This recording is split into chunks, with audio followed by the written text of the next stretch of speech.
कमाल जी, क्या कहेंगे जिस तरीके से नीट का पेपर आउट हुआ है और छात्र लगातार प्रदर्शन कर रहे हैं? देखिए, नीट का पेपर ही नहीं, हम्म। कोई ऐसा पेपर नहीं हुआ हम्म। जो इस भाजपा शासन में लीक नहीं हुआ। हम्म। और मेरा ये मानना है कि पेपर लीक तो एक बहाना है। हम्म। नौकरी नहीं देना, हम्म। नौकरी न दे सके ये सरकार, उसकी एक दूसरी तैयारी है। हम्म। क्या आप समझ रहे हो? 24 लाख युवाओं के भविष्य अंधकार में, 24 लाख अभिभावक, जो उस बच्चे हैं उसके अभिभावक, वो अभिभावक कितनी कठिन परिश्रम से अपने खेत तक को बेच करके बच्चों की पढ़ाई की तैयारी करवाता है। 4 साल में ये पूरा कंप्लीट होता है कोर्स, और जब फाइनल रिजल्ट आना हो, एक तरफ सरकार अपने सरकार बनाने के जुगत में लगी पड़ी है, और उसी दिन से हिंदुस्तान के जो भविष्य है वो अपने अंधकार को छटने के इंतजार में सरकार से डिमांड पे डिमांड की जा रही है, लेकिन सरकार के कानों पे जू तक नहीं रहेगा।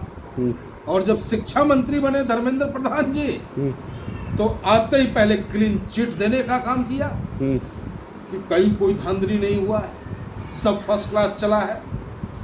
वो तो भला हो माननीय उच्चतम न्यायालय का कि उन्होंने संज्ञान में लिया, और संज्ञान की वजह से आज उन युवाओं को न्याय मिलने की उम्मीद जगी है।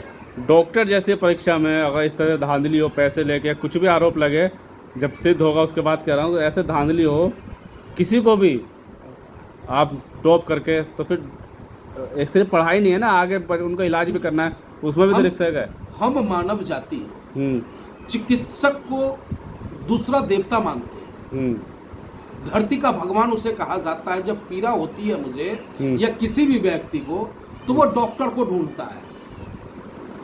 क्या वो डॉक्टर पेपर लीक करके बनने वाले डॉक्टर से हम उम्मीद करें कि वो डॉक्टर होगा या यमराज होगा?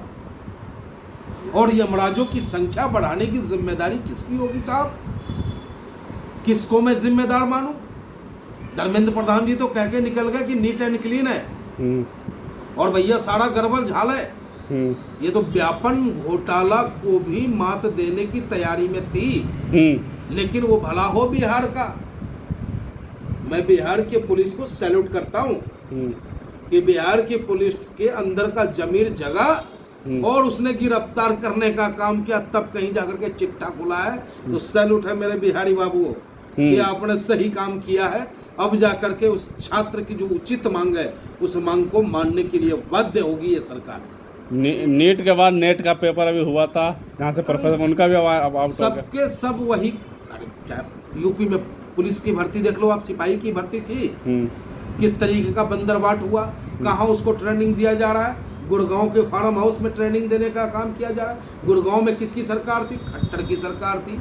यहाँ किसकी सरकार है? बाबा की सरकार है। तो भैया चाहे राजस्थान में चले जाओ आप, मध्य प्रदेश व्यापम घोटाला से बड़ा घोटाला तो कोई हो नहीं सकता। और जितनी हत्याएं हुई है उस घोटाले में, उससे ज्यादा हत्या भी नहीं हो सकता। या तो उस घोटाले में हुआ हत्या, या फिर चारा घोटाले में हत्या का दौर चला।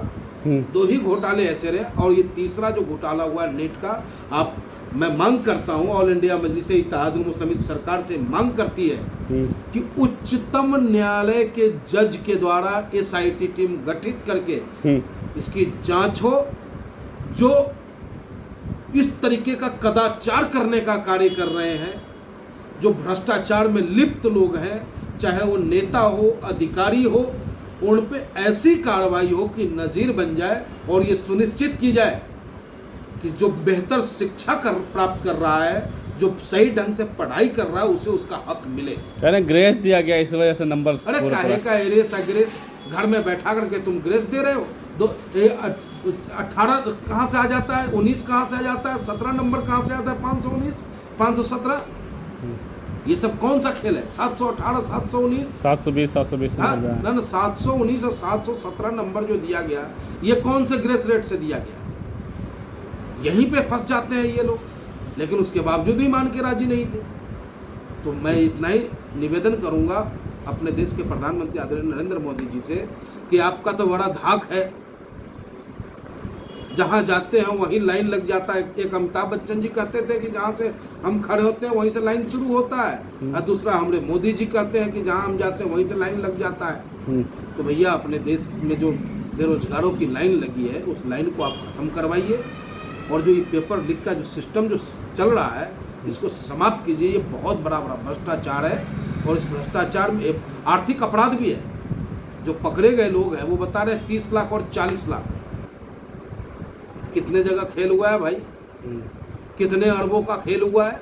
ये आर्थिक अपराध भी है, इस सही तरीके से जांचो, और इन सभी मेन मछली, छोटी मछली को ना पकड़ा जाए, खाना पूर्ति ना की जाए। जो बड़ा मछली है इसमें उस पर सख्त से सख्त कार्रवाई हो।